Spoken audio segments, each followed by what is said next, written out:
Welcome to Broadway Drumming 101. My name is Clayton Craddock here, and my guest today is Sean McDaniel, the world record holder for the number of shows subbed at one time. 13, right? Actually 11 at once. 13 11. total, I think. Yeah. My God, you I like. don't know. I don't know if it's a record, but Thank you for coming on my show. And oh, thanks for having me. I just have a question. Are you from New York or are you from somewhere else? I grew up in Texas and Oklahoma, actually. Oh, really? Uh, so pretty far away, but I always knew that I was going to end up in New York. So I just tried to make everything happen, growing up so that I could be ready to move here and tried to meet enough people from here so that I would have some connections when I moved here, that kind of thing. But it was a long-term plan. When did you start playing drums? Was it in Texas or Oklahoma? Let's see. Actually, I didn't mention I lived in Atlanta for 2 years. So I actually started playing when I was in Atlanta. We had a basement, and I inherited a set of drums from my uncle who passed away. And my parents unpacked them one day. It's probably my seventh or eighth birthday.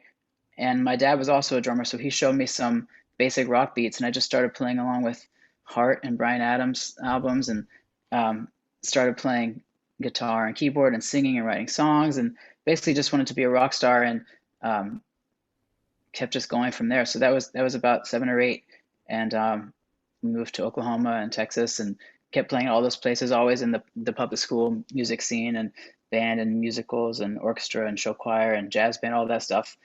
Just kept working my way up, trying to just learn as much as I could. Was your father your biggest influence as far as the reason to play drums?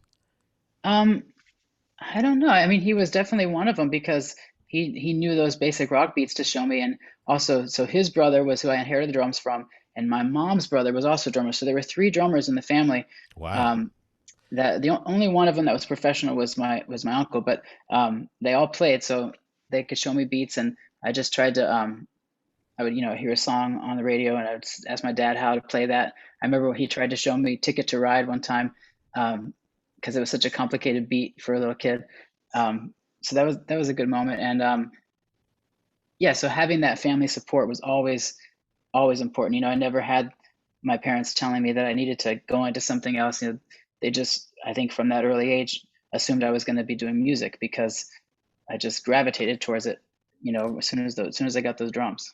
So there was never a parent saying, you know what, you need to get a real job because this music thing is cool, but Nope.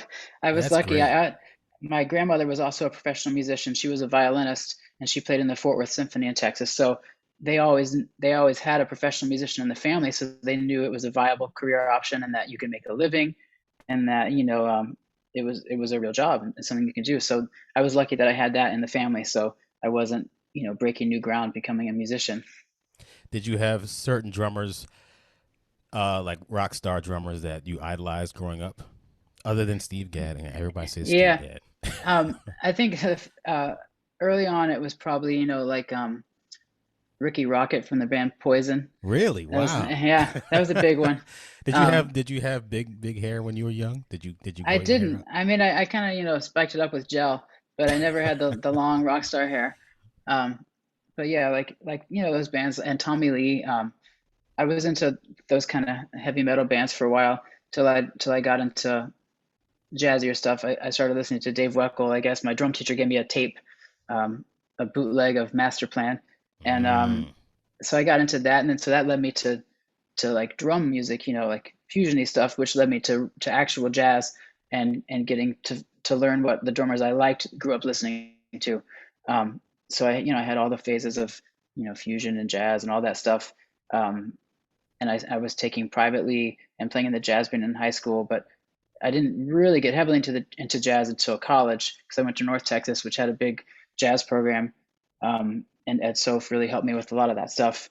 Um, but I was into and probably in the Pearl Jam Weckl type phase, early '90s, when the singer in my band, I was in a funk band, and she let me borrow the Les Miserables CD. And so when I heard that, I'm like, whoa, what is this kind of music? It has lots of drums in it, but it also has cool songs and it has a story. And so I kind of fell in love with that album, and I started really to try to figure out a way. I was thinking, how could I combine my love of drums with my love of theater, and make this happen, like be a Broadway drummer. And so I was like, I guess that was probably my freshman year in high school. So from then on, it was like, how do I get to New York and be a Broadway drummer? I thought it was totally an unreachable goal. That was, I was living in Tulsa, Oklahoma, and I was like, no, it'll probably never happen. But that's what that was like my dream job. Um, I just tried to take steps that would lead to that. But I kept studying, music and drums, and tried to play in all the shows I could. I was playing in the high school shows. I remember they let me play Grease my freshman year when they usually only had professionals play. So it was special that I got to play in the band with all the adults that came in, and it was a great experience. And so then from after that, I played all the shows in the high school and tried to just play as many as I could. So you said you had love for theater. What was the thing that made you think that, or brought you to the love for theater? I think it was probably hearing that Les Mis album, Hmm. just because the story is so epic, and like it's that novel. I read the book too to try to get the more backstory in the musical, and and growing up, my parents had always taken me to see shows too, but so I got to see that one, and then they would take me to everything that came into town, and I just really enjoyed it all. And so every time we'd go see a show on tour, I'd go down to the pit and try to like wave at the drummer in the pit, and uh, and you just see if they would talk to me. Um, and one of the ones who did was Gary Seligson, because he played the Les Mis tour for a long time, and Yes, he was like my idol. I just talked to him yesterday. And It's funny. oh, cool. Oh, he's such a good guy. Yes, he And so, is. I was like in middle school, just hanging out over the pit, waving at him, looking at his drums, and he was just one of the he was so friendly and talked to me and took me backstage, and we just always kept in touch. And he was actually the person who gave me my first break on Broadway. You know, probably 10 to 15 years after that. So, you know, those relationships you have at a young age really can pay off later in life, which is really special.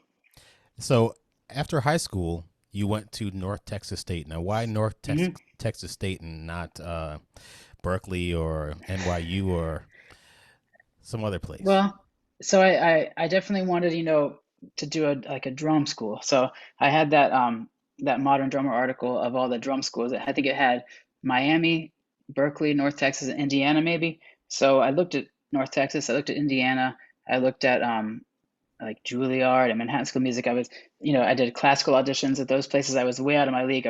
Had those like plastic marimba mallets, and I was playing my first marimba piece there. Um, but also at the end of the day, I was kind of nervous about going far away from home. So North Texas was 45 minutes from my parents' house. So it was like basically in our backyard, but had one of the biggest drum programs in the country. That really appealed to me about how many drummers there were, how many playing opportunities there were, and studying with Ed Soph, who I really wanted to study with because I had been going to and the drum camps, since middle school, and I got to know him through that. So it was like a logical next step, and I didn't have to move that far away from home yet. So it was a great place for me because I had so much playing experience. I played it in every ensemble, and um, plus did all the musicals, and I did a lot of gigs around the Dallas Fort Worth area while I was in school. So I was trying to just be as well rounded as I could because I didn't know what was going to happen when I got to New York. Um, and I wanted to do it all in 4 years. So I had to do a few summer schools. I had to do all the academic classes in the morning because I had ensembles in the afternoon. But it paid off because I finished in 4 years and I moved to New York the day of my last class. So I didn't even go to graduation. I was just on to New York. Wow, it's amazing. But So does it usually take more than 4 years to graduate from there, or is it? I feel like a lot of the drummers stay five, and some stay even longer and hang out. Some don't even graduate; they just stay there and take some classes. But I just knew I wanted to get to New York as fast as possible, so I did the summer school so that I could finish the academic classes that I didn't have time for during the day. And also, I had applied for grad school at NYU for composition because I figured I would study drums for my undergrad, but I was going to move to New York anyway. So if I could get into this grad school for writing music, that would be a good, a way to kind of ease into the New York scene, but still be in school. And I ended up doing that, which I think was a big help because I didn't have to be in the real world quite yet when I moved here. I still had 2 more years of school, so I was able to start playing some smaller gigs while I was in grad school, and just go see the people that I'd met on the road, go see their gigs, and hang out with people, and started serving on some off Broadway shows while I was in grad school. And a lot of that led to the stuff that I ended up doing, on Broadway. So the first person you contacted, was it Gary Seligson? It's probably Gary. Also Larry Lelly, I had met in Dallas, and I'd kept in touch with him. Ray Marchica was another big influence. I remember Ray was playing on the Rosie O'Donnell show one time when I came to visit New York, and he had me come watch a taping of the show, which was so exciting. And he took me to Manny's Music, and I got to help him pick out his cymbals because he needed a new crash, I think. So we went to Manny's and played a bunch of cymbals. I watched him do the taping, and so people like that, they were just always so supportive of me. I was just a kid coming from Texas, and um, everyone was always just so nice. I think the Broadway drummer community has always been such a nice community. Everyone was so nice and welcoming, and it doesn't seem as competitive as maybe some other instruments. So it's fun to get to hang out with everybody, and everybody just welcomed me. So I was just you're just trying to work my way in, but I never wanted to be annoying or pushy or anything. So I just kind of took my time and did as much as I could. One thing about that, it's an interesting thing you brought up because having a show, there are a lot of people that want to do what we do and they reach out to you in different ways. There are people that are a little off-putting, but there are people that are really genuinely interested in doing what we do. And how would you suggest someone that's interested in approaching someone just like you did years ago? What kind of ways do you think that they should reach out to people that have shows that if they want to go hang out and watch people play, what do you suggest that they do? I mean, I think any kind of message is great. Facebook messages I get sometimes, or emails, or texts. When people introduce themselves, I'm always happy to meet a new person. And usually, if I have a show, I'll have them come sit with me. I think for most of Frozen and Book of Mormon, I had a guest with me once a week. I think people Wow. used to make fun of me, but I just, if unless someone seemed like they weren't, gonna be like a normal human being in the pit, they would usually get to come hang out with us. And I've met a lot of great people that way. A lot of people have become my subs. A lot of people I've recommended for gigs based on hanging out in the pit. So it's definitely a great way to meet people. And you can tell a lot about someone when they come to watch. I'm sure you've experienced this too. The people that come in are like, oh, I could do this, or this doesn't look too hard, those kind of things. Or the people that are like, wow, you sound great. This is so exciting to be here. There's a big difference. There's a range of reactions people have. I've had someone leave at intermission one time, so they said they Really? had enough. Yeah. Wow. Why? They And just they just didn't. said, they're like, yeah, I've had enough. That's what they said. I thought they thought the show was over maybe, but I was like, oh no, there's some more. And they said, that's okay. I'm out. See you. Yeah. Wow. Really? That's something. But most people are really nice and happy to be there. And it's been fun to have, to try to give back because of all the people that helped me out when I moved here. So I try to do the What same was the first show thing. that you actually watched on Broadway? So I guess on Broadway, I think it was Les Mis, which was my favorite show. And it was that same trip where I came and hung out with Ray. Um, Bill Lanham was playing Les Mis, and I met him through the stage manager of Les Mis who did the tour. And I was an intern at the theater in Dallas during college. So every summer during college, I would be an intern on all the shows that came through. So that's how I met like Larry Lelly and a lot of Broadway drummers that came through. And the stage manager of the tour was, I think, the stage manager of Broadway later. So I just said, "Hey, I'm in town. You think you could introduce me to Bill?" Or maybe he offered, and he introduced me to Bill, and I got to sit with him. So it was really special to get to see that music I'd grown up with, to see it in person and sit in that pit and watch it in action. So that was the first actual Broadway pit I was in. Um, but then the first one that I was there to learn a show as a sub was Aida, which was for Gary Seligson, the Elton John Disney show. Um, so, but actually, I think I probably watched Gary before I knew I was going to sub. I think I just watched him to hang out, and it was probably a year after that where he's like, "You want to come back and watch? Because now you're going to learn it." So that's it's a different thing when you're watching for fun, and then when you're watching to try to learn it. So how did you prepare to sub at AIDA? So that was crazy. I had just finished grad school, so I had nothing going on, and Gary needed a new sub, and he'd known me since I was a kid, but he had seen that I had started subbing on some off Broadway shows, and I was playing at the Westchester Broadway Theater in Elmsford, where he subbed at one point, and I was doing bands and jazz gigs and all kinds of freelance things. So he saw that I was doing stuff, so he said maybe he could give me a chance as a sub. Because I think he needed someone that had the time to sit there and just learn it. So I had a studio space, and I set up my drums exactly like the pit drums, and I just took a month and just shed the show every day. I memorized the whole thing. I did every fill that Gary did, every ghost note, um, and just immersed myself in it. And so that when I went into play, even if I was extra nervous, which I was prepared beyond a level of nervousness, so that even with the nerves, I could still get through the show. And and I did okay, I guess. And so I got to come back and play it some more. And just playing that show for Gary um, led to every other subbing gig. So, the word got around because Gary, everyone knows Gary, and I guess they would say, who would you recommend? And he would recommend me, and then people would call me, and then other musicians I played with in the pit, like non-drummers, would recommend me to shows they were playing. So it just kind of built up and snowballed to where I was just subbing a lot, and had all that music in my head. I was young enough to have the capacity for that. Um, just to play, you could play Lion King for the matinee and Rent at night and Fiddler on the Roof, like just it was just a very varied scores in my brain. So started out at Aida. Word got around. What was the second show that you subbed on? Um, Did I you think remember? second I think second was Les Mis actually, Oh wow, which that's was, great. that was like a childhood dream. Like I never thought that would happen to actually play on the Les Mis on Broadway. Um, so I owe Bill Lanham for that. And I remember the first text message I ever received was on my little Nokia. It was from Bill Lanham, and I was sitting in the pit at Aida, and I always remember that. And I got to come watch and learn that one.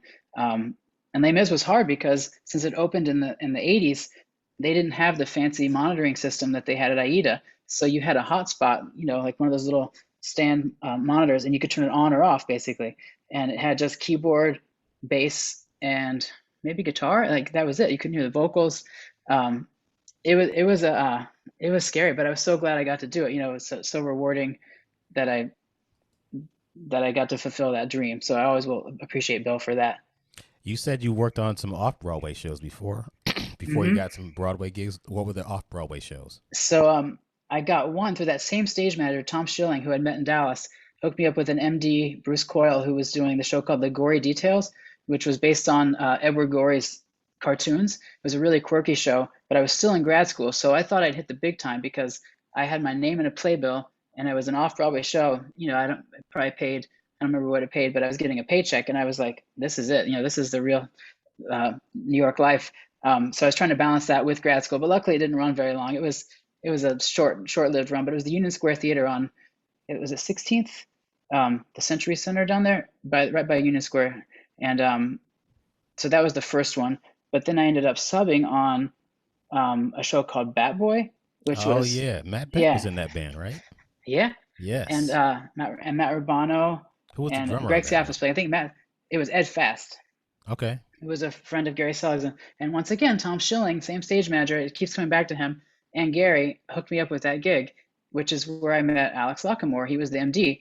And so many of my gigs over the years have been with Alex. And um, that relationship all started from subbing on that off Broadway show.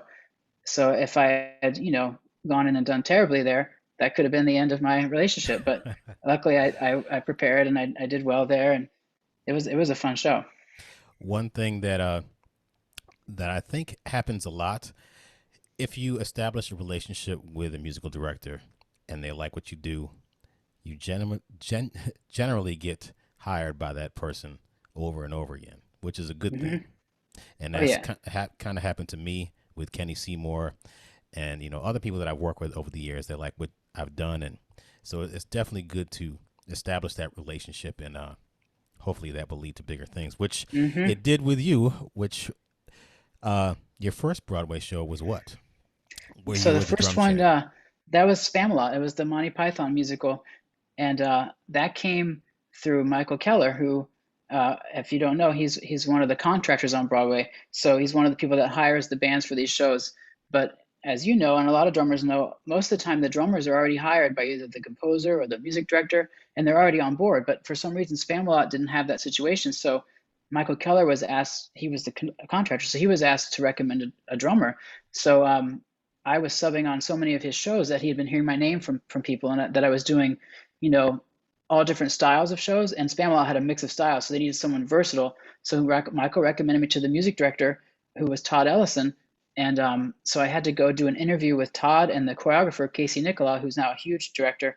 but he was choreographing that show, and Todd was the MD. So I met them, I think, at rehearsal studio, maybe Shetler or something. That was just the two of them. It was very informal, just hanging out. They were like asking me what kind of shows I liked. I didn't play anything.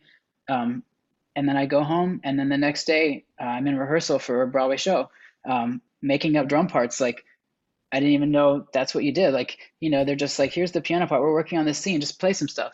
And so I owe that one to, to Keller getting me in there with that interview, and then Todd hiring me, and we ended up running for 4 years, and it was Wow. it was an amazing gig. It was so fun. So before that, though, which I go back to my introductory statement, you had the world record for the number of shows subbed because it matters. Let me tell you why. You had 11 shows at one time. That's amazing. I think I might have had 2 or 3, and that's a lot. But 11, man. How did you? I mean, obviously you were younger and you had the Yeah. energy and you had the capacity to do so. Um, what was it like, having all those shows at one time? I mean, it was definitely exciting because, I lived in the city, so I could be someone's last minute call off. Like one time Tommy Igo got stuck in traffic, so he's like, "Can you run over and play Lion King?" I was eating dinner with my parents; they were in town, and they're like, "Go, go!" They were so happy that I got called for a gig, so I would run over, and so sometimes it would be a last minute thing, sometimes it would be planned. A lot of times there would be juggling where I'd have booked a show, but then someone was in a bind, like, "Can you switch this show to get and so play for me and get another sub?" Which happens to all of us now, and we're happy to accommodate because it does happen. Um, but I just remember it was always fun to just go in and try to nail whatever show I was on, and try to put myself in the mind of that drummer playing on their set. Usually I'm shorter than most of the drummers I sub for, so I'm always having to reach for stuff, and just always trying to have a perfect show everywhere and have no mistakes. And I didn't want to get notes. A lot of conductors will give you notes at the end and say what you did wrong, or whatever. My goal was always to try to have no notes and have nobody notice I was there, or have someone say, "Wow, I didn't even know the drummer was out tonight." So I was always challenging myself for that, and it was just rewarding to play all the different music, and to play with all the different musicians, because not only are you playing with all the regular bands, there's always substance. So you're playing with sometimes a different bass player every time you go in, or a different conductor. So you get to meet everybody, and you see who's a little bit different and who you enjoy playing with, and you just have these relationships, and then you make friends places. So when you go in, you also get to say hi to everybody, and once you've played enough, you stop being nervous and you can actually talk to people. So that was fun when I got to that point. Yeah, it was a great period. I know I couldn't do it now, but it was a definitely exciting time. What were the 11 shows that you were on? Well, I have a list if you want Wow. to. Yes. Let me hear the list. Okay, Aida, Les Mis, Thoroughly Modern Millie, Rent, Fiddler on the Roof, Nine, Lion King, Wonderful Town, Wicked, Assassins, The Producers, Avenue Q. My God. Yeah.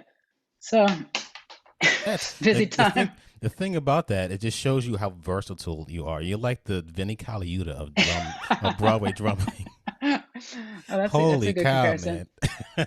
It's hard because some of those shows, you're slamming and like breaking sticks, and then some you have to play so soft that you're using tiny sticks, and you just don't want anyone to shush you. So it's a range, because even now, some shows you're in a booth, sometimes you're not in a booth. So that the volume is always the hardest thing. I always say volume and tempo is the hardest thing, because that's what people notice if it's too fast or if it's too loud. So just getting those things right in all the places. Luckily, when you have a click track and a drum booth, it solves 2 of those issues. Did you ever watch that movie Whiplash? Oh yeah. Did you ever have those experiences? You're Um, rushing. You're slowing right. down. There are definitely some conductors like that. Sometimes you'll get this. It doesn't happen so much anymore, but I guess in the old days, and even into when I started playing, there were conductors that would get angry on the podium, throw things, curse at people. Um, some people, I feel like, once you get something really grooving, they still have the urge to move it. Which is why I like playing a show with a click, because you don't have to worry about that kind of stuff. Um, but I never had anyone yell at me too bad, uh, which was good, I guess. Yeah, I was talking to Shannon Ford about notes and how I never like to receive a lot of notes. And after subbing a couple of times, you get less and less of them, hopefully. Mm-hmm. And Yep. if you get a note, you'd be like, okay. And some people, they what do you mean by I didn't do it this way? Yeah, you don't want that kind of attitude because you won't be Right. asked back. Yep. But the notes are constructive criticism because they know what they want. So you need to just Mm-hmm. do what they ask you to do. I just remember one time subbing for Rich Mercurio at Little Shop of Horrors, and Henry Aronson was the musical director. And he would mess with me sometimes by picking up his yellow pad because I'd wonder, I was like, oh my God, is he talking about, is he writing this down? It's like, he's like, Clayton. It's like, oh, okay, now you're messing with me. Oh But my after a gosh. while, it was fun. It got more relaxed. Like you said, after a Mm-hmm. while, you can start talking to the people in the band, and Yep. it's a. So out of all of those shows that you were doing, what was the most difficult one that you Um, subbed on? I always say that I think that Lion King was probably the hardest. Um, there was no click on Lion King at that point. They've added one since, but so there was a lot of tempo stuff, and there were five percussionists. So you had to navigate being in the center of that orchestra with two percussionists in the pit and then two in the house, all basically playing 16th notes the entire show. So it was really tricky, but it was so rewarding when everything came together and so fun, playing Circle of Life and you see those animals walking down the aisle and everything. So I'll always appreciate Tommy Igoe for that opportunity, which came from playing Aida and came from knowing the bass player Dave Phillips, who was also subbing at Lion King, and he was one of those Les Mis tour musicians. So I had known him from an early age, and he recommended me to Tommy. Um, and so it was hard because Tommy is such a good drummer, and he plays so many cool things, and so I had to realistically say, what can I pull off that Tommy's doing, and how can I simplify some of the things so that I don't sound like I'm trying to copy him doing things that I'm not capable of doing. So I simplified a few things, but I really wanted to make it sound like what he does. So that was tough, and the tempo stuff was hard, but um, it was rewarding, and I loved playing there. But that was probably the most challenging, I guess. Of course, Aida was hard too, since it was my first one, and Aida had a lot of electronics mixed in with the drums. So you had like electronic pedals and pads all over the drums, plus an octapad. So a lot of different patch changes and knowing where to hit what, because you wouldn't want to hit a funny sound effect that would go off in the wrong place. What was what was your next show after Spamalot? So during Spamalot, I think I basically was working on the musicals that I did for the next 10 years because I we were already working on things like 9 to 5 and Book of Mormon. So directly after Spamalot, I went to 9 to 5, which was Dolly Parton musical that we had been workshopping during my time at Spamalot, and you know getting it ready for Broadway. We had to go to LA for a little, and then we came in. So that was my next one, and it was really exciting to get to do Dolly's new music that she had written and to originate another show because I didn't know if Spamalot was going to be my only one ever. So it was cool that I got to do a second one. Did you get a Didn't chance to it? meet her? Yeah, she was around a lot. She came to the workshops a lot. And she was very friendly. She talked to all of us, and she would bake brownies for us on her tour bus, Wow. actually fudge. She would bake fudge on the tour bus and bring it in. And Really? she was super nice. I remember one time during previews, my parents were there, and they had left the theater, and I saw her backstage. I said, "My parents would love to get a picture with you and meet you." And she's like, "Oh, okay." And she waited there, and I went and tracked my parents down on the street and brought them backstage, and they got to meet her. She was just the coolest, and wrote some really beautiful stuff. So that was definitely a rewarding experience. That's great. Will you start, doing these shows? I learned over the years that you start meeting people either in the pit or outside that you idolized growing up. I remember starting, especially at Memphis, I started playing with people that I remember hearing on records. It's like, wait a minute, you played on this record that I used to play Hmm. when I was a little kid, and I'm playing next to you. And I was like, it's just a fascinating experience. Hmm. Were you ever starstruck by the people that you started working for, like like Dolly Parton or anyone else? Yeah, Dolly was a big one for sure. And I remember at Aida, John Harrington, the guitar player, was there, and he plays for Steely Dan. So I was Yes. that was a pretty big one because I was like playing with him in that pit, and then he was gonna go play with Steely Dan after. It's like it was crazy. And there's all kinds of people like Tom Barney at Lion King, just people you play with. That's the cool thing about Broadway is that the level is so high that a lot of these musicians on Broadway are playing with huge people. on their off time from Broadway. So it's so fun to hear those stories and to play with them and realize they're playing with some of my favorite drummers, in other gigs. So that's always been a really, really cool thing. A lot of people nowadays they go to music school and then they come out and they want to play Broadway. Did you? I know you. That was one of your main goals is to do what you're doing now. Did you ever think that you wanted to go and be a rock star, or play with somebody like Steely Dan, or was Broadway your main focus I always? mean, I basically I wanted to just be a professional musician. I wanted to make a living playing drums, um, however I could. But you know, the rock star dream was before Broadway. I definitely had that, and I really wanted that. But it seemed even harder to attain than Broadway, which seemed impossible. But um, I I always I always kept both in the back of my mind, and through my playing on Broadway and freelancing in New York, I was able to get hooked up with Clay Aiken from American Idol. So I got to do a few tours with him, which so I finally got to have like like a pop tour. So that was another dream come true, getting to do that and playing those big places and not being in the pit, being on stage. So I was recognized by the fans and that kind of stuff, and that was a whole experience. So that was I'm so glad I got to have that because it's so different than Broadway, and it did like maybe fulfill my dream of almost being a rock star, playing those big places, the big power ballads and everything. Um, but I just wanted to, you know, I just still now I just want to play any kind of music I can and do as many gigs as I can and just I love having Broadway as a home base when that's around. But I just love playing anything and just I just want to just keep doing it. If you could have a hair band like Rat 2021 style, would you do it? Right? Oh yeah, I would love to do like put together a cover band, do a gig somewhere. Motley Crue. Hmm. Dr. Feelgood, top to bottom. Yeah. So after you did Spamalot, then 9 to 5, what was the next show that you had after that? Let's see. That was '09. Lacage? Oh, so we yeah, Lacage was next, but we were working on Book of Mormon, so I knew it was coming. But my friend Todd, who I did Spam a lot with, was doing Lacage, and he said, "Do you want to come do this?" Because 9 to 5 closed a little prematurely. I thought it was going to last until Mormon, so it was actually perfect because um, I had that time before Mormon, so I got to say yes and hang out with my friend Todd, and we got to do a show together.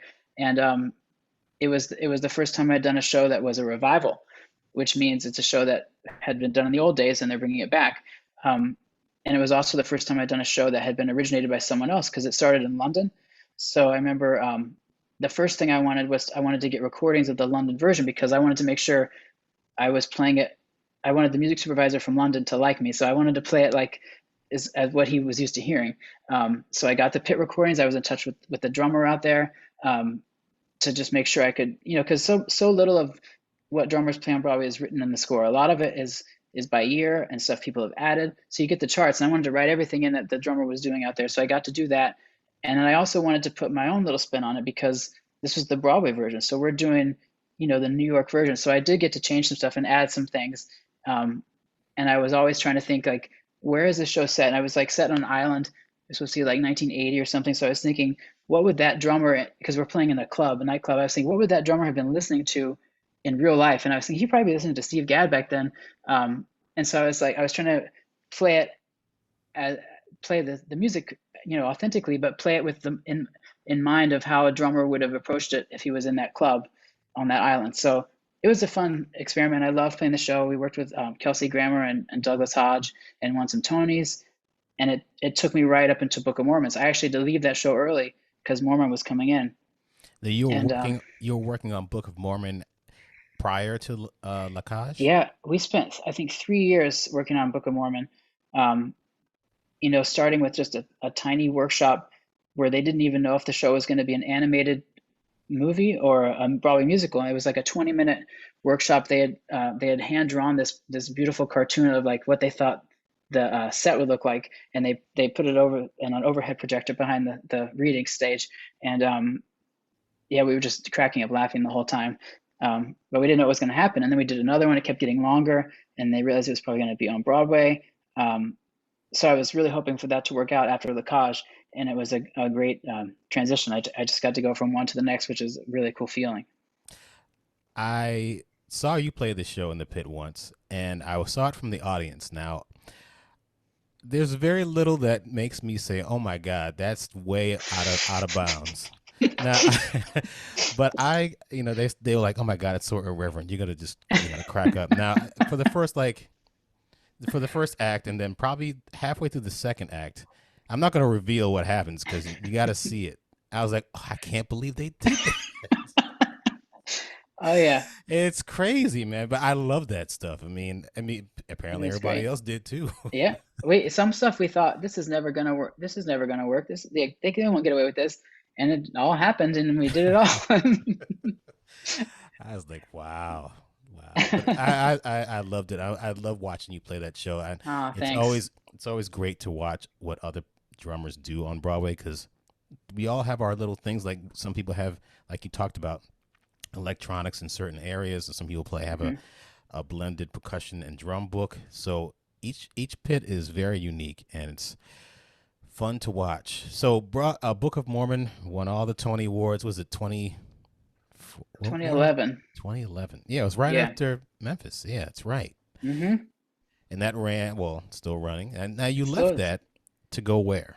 So during Mormon, just like with Spamalot, I was developing a lot of shows during the day. So a lot of them I would do development for, and then I wouldn't play on Broadway. Like I would just help them develop it. I would help come up with grooves and do like a reading or a workshop of the show, and then someone else would take it over to Broadway because I liked having Mormon as a home base. So I did a Oh, bunch of things like before you go on, tell me how you got involved in readings and workshops.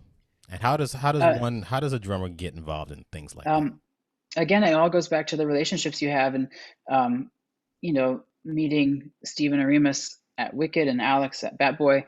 Those guys, when they do a reading, sometimes will call me to help develop it. And a lot of the MDs I worked with subbing would call me for readings because they liked the way I played, or they would ask the regular drummer and they weren't available. So then I would be available. That's one good thing about living in town was that I was always right there. I could get anywhere in 20 minutes. Um, and so the thing about playing readings is you need several skills. You need to be able to a lot of times read piano music and know how to interpret it to play a drum part. You also have to be able to play by ear, make stuff up on the fly, um, knowing styles. That's why I always say playing in bands and listening is so important because they want authentic versions of these styles that they're trying to copy. So if you can play a lot of styles and can play by ear without charts, and then a lot of times you have piano music, so you're reading that and remembering what to play, or you can write it in. And then you need to be able to play very soft a lot of times in these workshops because they don't have microphones yet. I always say Broadway is like two different gigs because you play the workshop with toothpicks as soft as you can, and you get into the pit and you play like stadium rock. Um, so it's sometimes the parts evolve because of that. So I I attribute it to my time in show choir in high school where we were playing, Broadway songs and pop covers with just drums and piano and no mics.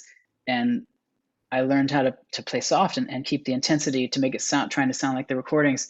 I think that helped me a lot when I was started doing readings in New York because I knew how to play soft. And so people, I think, responded to that and started calling me to develop shows, um, which is how most of my shows have come from, is because I developed them early on.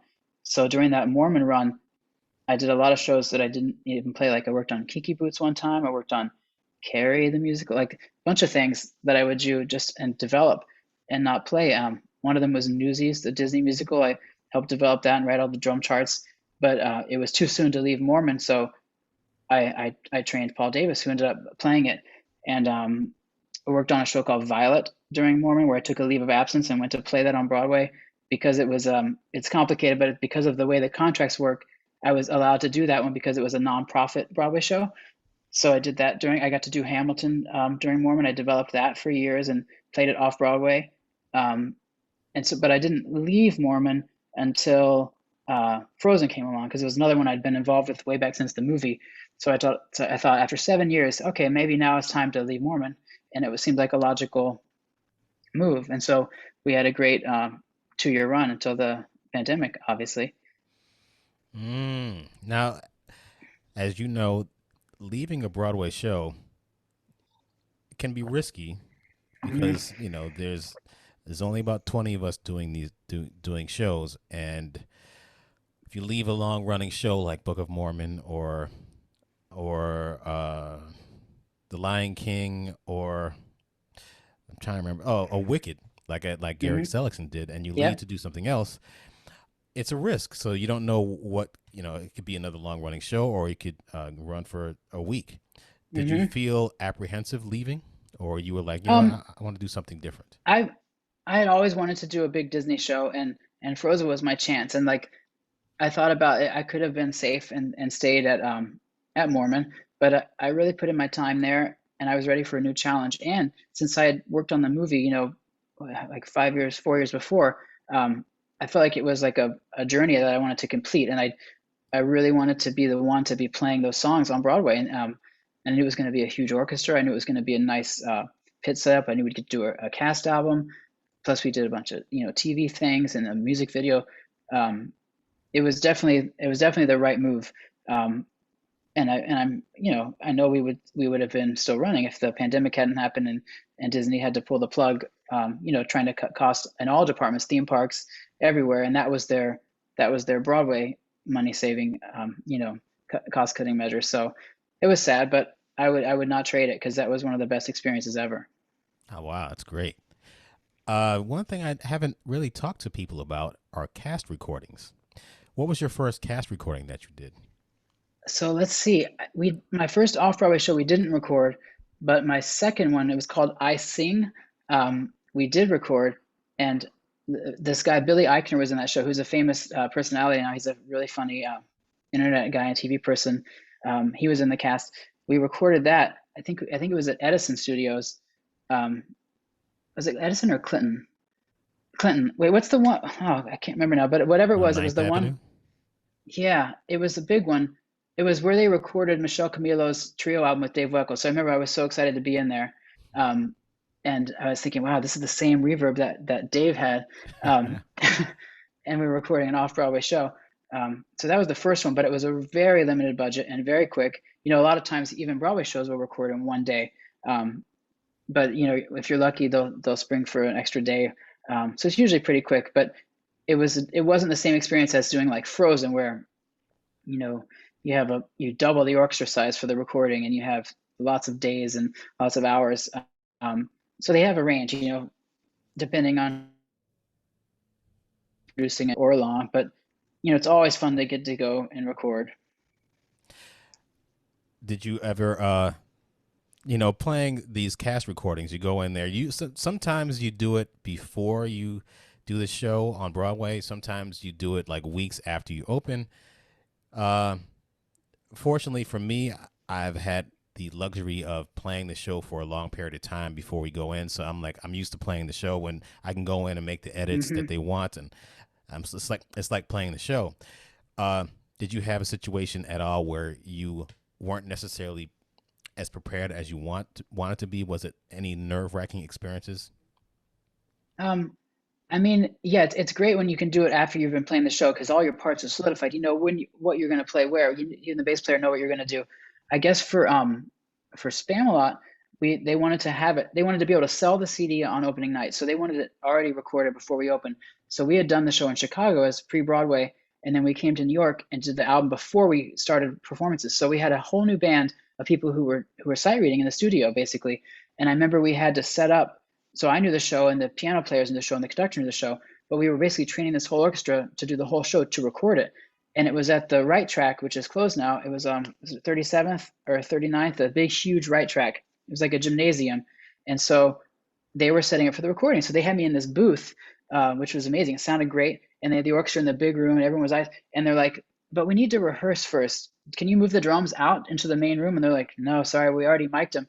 So we had to rehearse with no headphones, with the orchestra out in the main room, me in this booth. It was crazy. I can't remember why. I guess it was a time issue. We just had to rehearse, and so that was scary trying to, play with people that I could barely hear. But once we started recording, we had headphones and everything, and it came out great. It's one of my favorite albums. Frank Filippetti was engineering, um, but that was a little scary. Um, but after that, I think all the other ones I've done, we've done it after opening, so it's all solidified and everyone's comfortable with each other. What was your But favorite cast recording that you've played on? oh, um, that's tough. I love the way Frozen came out. It just sounds epic.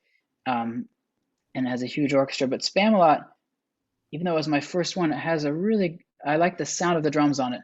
A lot of times you don't spend that much time mixing the drums. I feel like on that one they got a great drum sound. Um, Sometimes it's hard to go back and listen to a cast album because you're used to your mix in the pit where the drums are cranked and everything's EQ'd just how you like it. And so you have to remember when you're hearing the album, it's not going to sound exactly like you're used to it, and it's hard for your ears to adjust. So it's sometimes better to wait a few years before you go back and listen. Have you ever, a lot of musicians that play on shows don't see the shows that they're in because when they go into the audience, they're like, oh my God, it's all I hear are vocals. I don't hear what I'm doing. They're like playing all this stuff. No, fortunately for us, drums are a bigger part of most shows.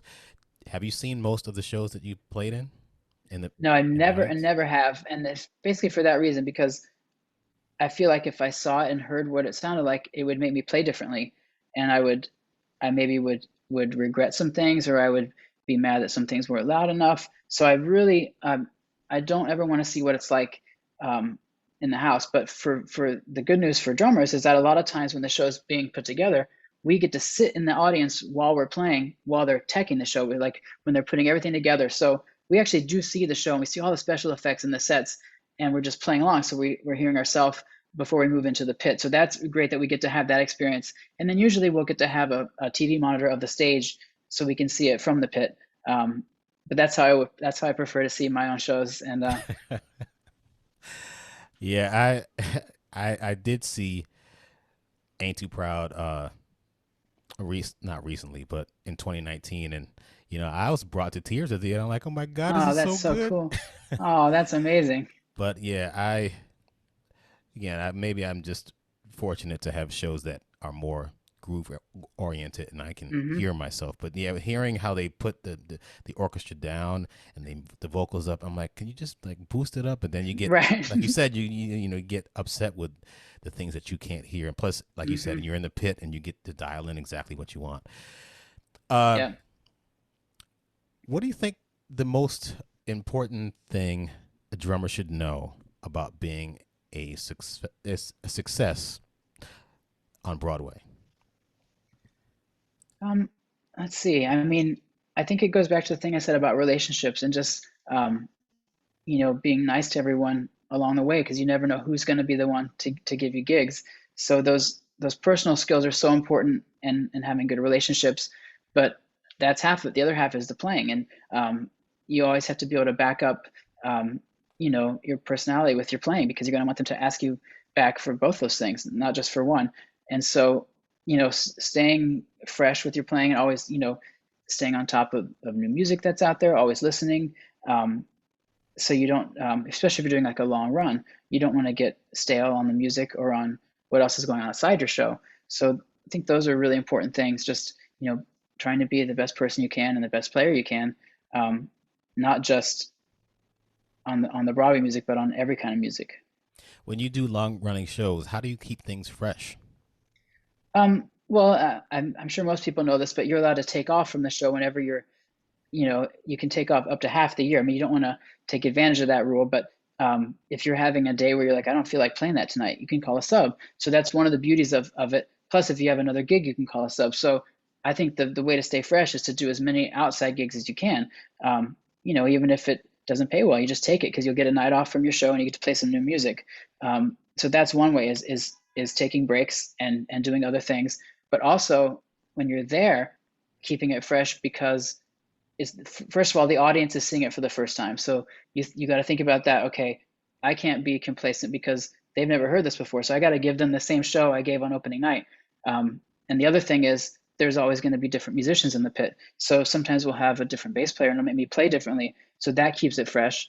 Or even the regular bass player will do some stuff and I'll be, oh my gosh, did you hear that? And I'll do something that keeps it fresh. So always new stuff happening. There's always different singers on stage that keeps you on your toes. And so I feel like I don't think I've ever, even though Mormon was 7 years, I don't think I ever got to the point where it was ever boring for a single night. So I think it's a lot about your mindset as well and just being positive. But there's really not much you could be bored with because so many things are changing every single night. What are the things that you look for? You talked about subbing out. What are the things that you look for and hiring new subs for you? A lot of times it's I just want people to be happy when I'm not there because the last thing you want is to be on vacation and get a call from the conductor saying you got to come back from vacation because we don't like your sub. Um, so that's happened, but not to me. Um, so you want people that everyone is gonna enjoy playing with and hanging with because if there's someone sitting at that band table before the show and everyone's like annoyed by them, they're going to tell you you shouldn't have that person back. So you want to find people that get along with everyone, good personalities, and great playing. So a lot of times it's recommendations from either the conductor will ask for some subs they want to see, or other rhythm section people will ask for subs, and then there's the long list of people who've asked me to sub. Which is it's sad that I can't accommodate all those people because I'm usually working off the list of people I'm supposed to use. People that I'm asked to by the conductor, and then people I have a relationship with that have subbed on other shows. And it's hard for me to use someone that's never played a show before because a lot of times these drum books are so complicated with starting click tracks in Ableton and watching stage like stuff you have to have experience with. So a lot of times conductors will tell me this isn't the show for someone who's never played a show before because of the pressure. So I usually, if I'm going to use a new person, I'll have them. I'll wait until they've played another show first and talk to that drummer and say, "Oh, they did well, great," and then I'll train them. So it's just that it's personality and playing and usually experience, which is it's hard to get. But I guess I'm trying to think if I've given someone their Broadway debut before. I don't know, but also the conductor will let you know if you can have them back. So it's not always up to you about who you get to use and who you get to keep. And so it's a tricky thing. I remember when I was on a certain Broadway show and I I had a drum sub and I kind of knew that this person wasn't going to work out very well because they wound up changing the sound of the V drums. I Oh mean, they no. actually reprogrammed. I know. I'm gonna do it my way. It's like I got a call. I was playing a wedding, and then I got a call from Jason LaFreda. I was like, "We can't have this guy." I mean, it was a text. I looked at my Oh, phone. I was like, "Oh man." So that was one instance. The other instance was on another show where the person came in and wasn't allowed back because Stephen Oremus is like, "No, we can't have this person back." And I was like, "Why?" And I called the person, and they were like, "Well, they didn't like what I brought to the table." I'm like, no, you don't oh, bring anything to the never bring table. anything. The table's already uh, set. Just yep. eat. Oh gosh. So that show, working with Stephen Oremus, Matt Beck, and Conrad Adderley, was Tick Tick Boom back in Nice. 2001, which you are the drummer on the movie, which is great. I can't Oh, wait it's to hear it's what you. been So tell me about how you got involved with that. so again it goes back to relationships. Um, in 2018, I guess it was 3 years ago, they were putting together a reading, which, like I said before, is it's like a theater reading where it's a piano and drums and the actors sitting around reading the script for something. But this was different because it was for a movie, but they still wanted to rehearse it like a show. So it was Lin-Manuel Miranda's directorial debut feature film. So he really wanted to rehearse it like a Broadway show. So Lynn and Alex was the music supervisor, and Kurt Crowley, also from Hamilton, who had relationships with all these people. It was just for that first one was just Lynn and Kurt, and so they wanted to add drums. Um, and I knew the music because I'd heard you play it, and I'd seen you guys perform it in 2001. I had the recording, so I remembered a lot of the songs, but I knew we were going to be approaching a lot of it, in a new way because it was a movie and a lot of changes. So I came in and I played along, and we were in a little classroom up in Washington Heights in Lynn's neighborhood. Um, so we were playing really soft. It was so exciting to hear the new script and um, how they took this concert that Jonathan Larson, who wrote Rent, and died really young, sadly. He used to perform this concert, and he called it Tick Tick Boom, and it was all the songs he wrote, and it was all about his life. And so just to see how they transformed that from so it was his concert, then it became the off Broadway show that you did, which was like a theater version, and then to take it even further and make it a movie using a lot of the same source material, but still making it about Jonathan's life. Um, so we did several of those readings like that and just kept evolving. And then they said they were going to start filming it. And Lynn always was joking at the readings like, I'm gonna make you I'm gonna put you in this movie. And I was like, really? Me? And he's like, I want you to be in it. He goes, because one of the scenes in the movie is like a workshop. He's like, you've played so many workshops. You'd be the perfect person to play that role. And so we started rehearsing for filming as I guess is going to happen. And that would probably was, I guess, January 2020. And then of course everything shut down. And so I was like, well, I don't know if that'll ever happen. And so, pandemic's going along, and I got a call from a movie contractor, Sandy Park, and she said, "We're going to start filming Tick Tick Boom." I'm like, "What? Right now?"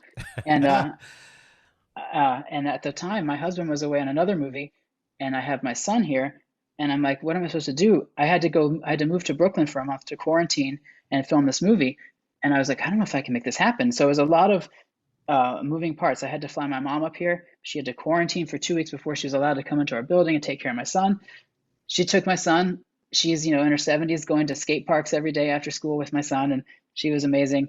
And that's the reason why I was able to do it. So I had to go to Brooklyn and quarantine there while I filmed, and it was just a crazy experience. I've never done a movie before. So I had hair and makeup every day. I had a trailer. I had this amazing hotel room with a balcony, but I wasn't allowed to leave the room, and so except to go to the set and back. Wow. So it was a crazy, crazy experience.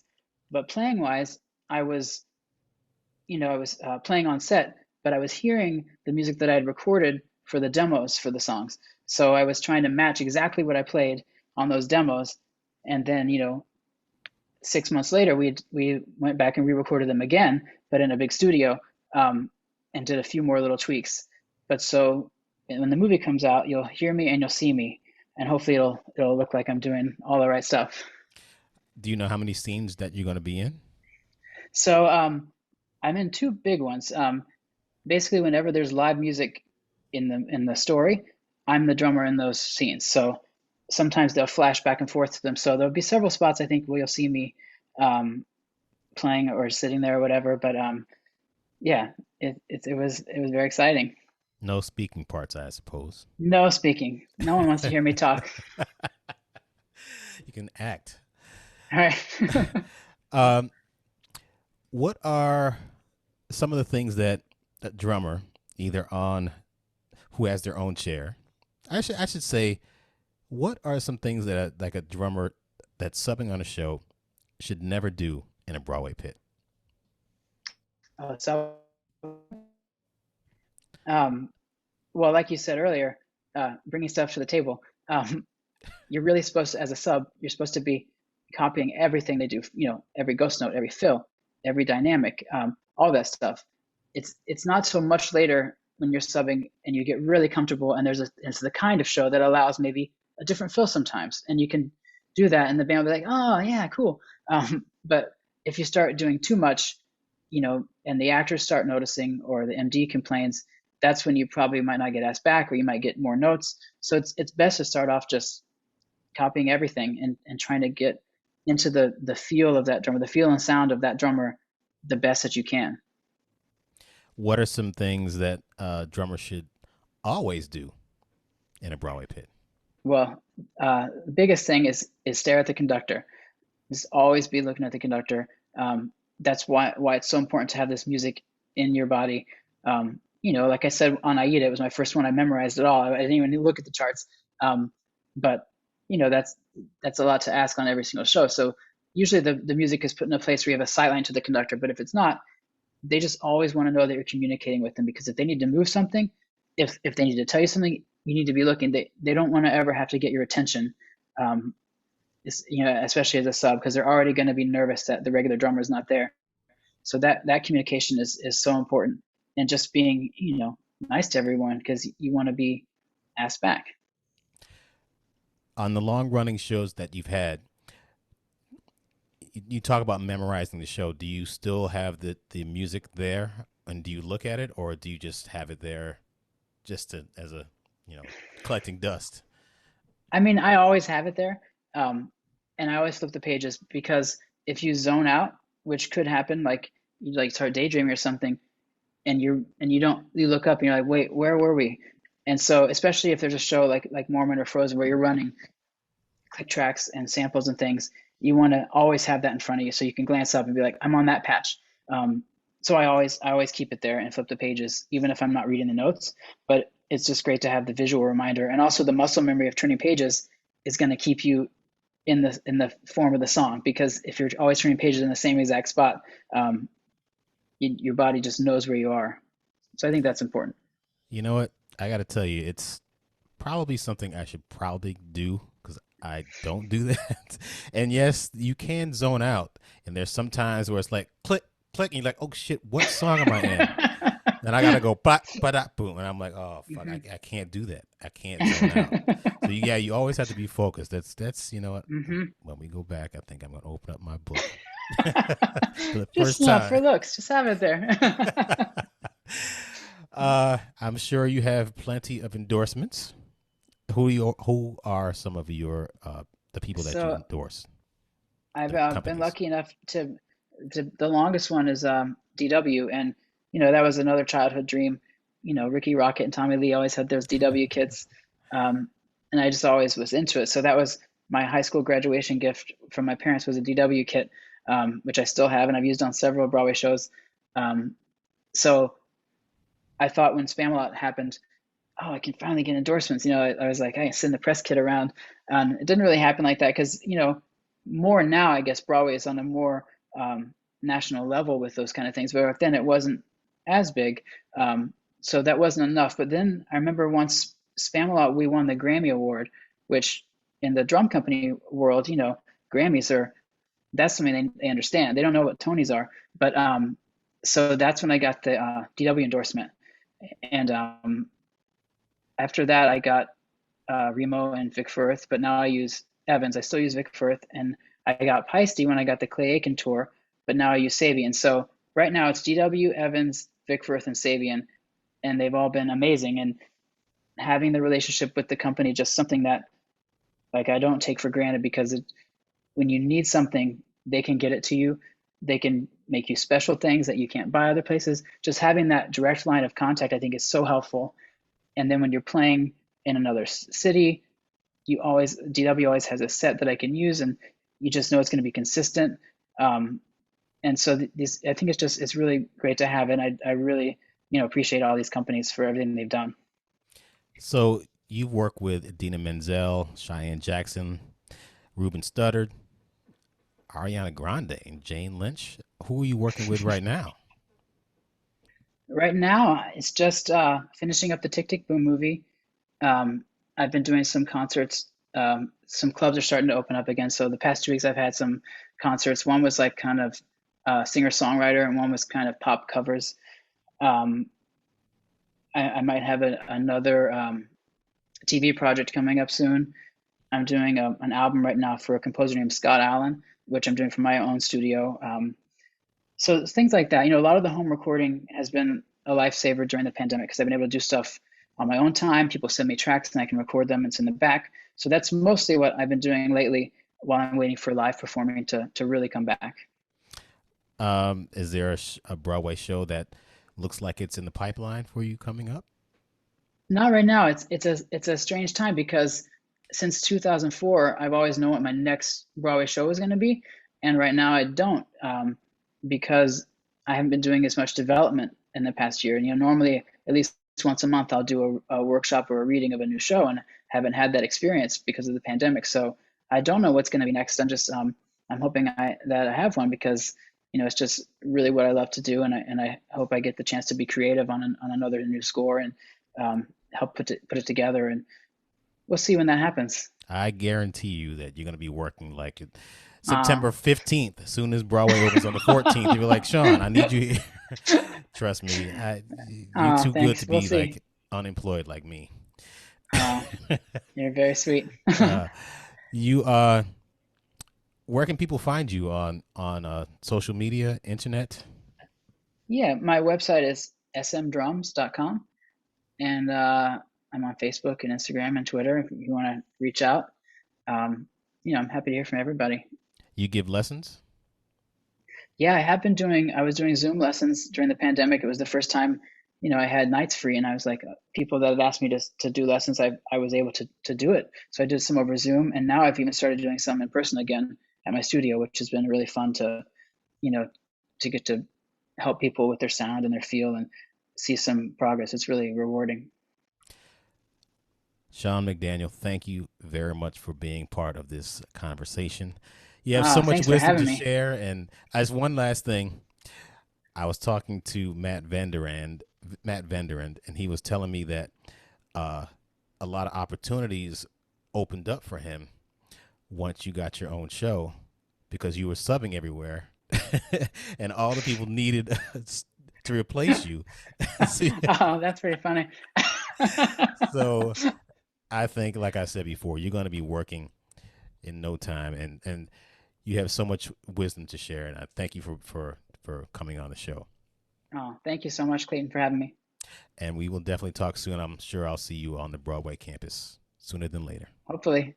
Thank you. Thanks again.